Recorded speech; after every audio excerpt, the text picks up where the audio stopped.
Welcome back to my channel. আমি শুভ্রা, তোমাদের সামনে এসে হাজির হলাম। তা মেলা থেকে কি কি কিনলাম দেখাই তোমাদের। গেলে একটু টুকটাক কিনতে ইচ্ছা করে, তাই কিনেছি। কিন্তু কিছু প্রয়োজনীয়, কিছু অপ্রয়োজনীয়। একটু আচার কিনেছি, ঠিক আছে।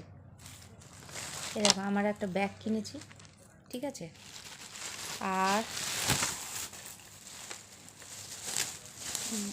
বাবার ঘরের জন্য এরকম প্লেট, কাচের প্লেট না ভেঙে যায় ভীষণ, কাচের প্লেটও আছে ভেঙে যায়, ওই জন্য একটু এই ধরনের প্লেটগুলো কিনলাম। এই একটুখানি মিষ্টি ফিষ্টি দিতে সুবিধা হয়, ঠিক আছে। কাচের প্লেটও আছে। এটা হচ্ছে বাবার জন্য, ঠিক আছে, বাবা পয়সা দিয়ে কিনলাম, ঠিক আছে। এবার আমাদের ভাত খাওয়ার জন্য এই একটা, ঠিক আছে, এটা আমি নেব, এই বাবা নেবে, এটা বাবাকে গিফট করলাম আমি এই থালাটা।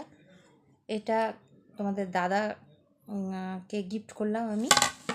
আর নিজের জন্য এই একটা ভাত খাওয়ার প্লেট কিনলাম। আচ্ছা,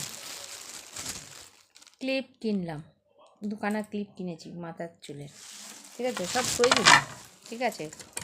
এই একটা কিনলাম, আমার অনেক দিন আগে ছিল, ভেঙে গেছিলো। এই একটা কিনলাম, এই ডিম টিম বা কোনো কিছু মিক্সার করার জন্য এই একটা কিনলাম।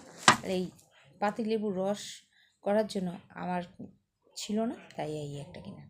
সব প্রয়োজন। ও, বাবাকে একটা ঝোলা ব্যাগ গিফট করলাম, ঠিক আছে।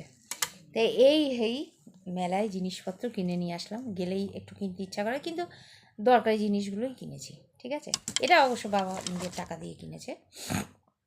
আর বাবাকে ব্যাগ একটা গিফট করলাম, একটা ভাতের প্লেট গিফট করলাম, যে এসছি যখন খালি হাতে কেন যাব। আর আমি একটা এই ব্যাগটা কিনলাম প্রয়োজনে, ঠিক আছে। টাটা, এখানেই শেষ করছি, ভালো থাকো।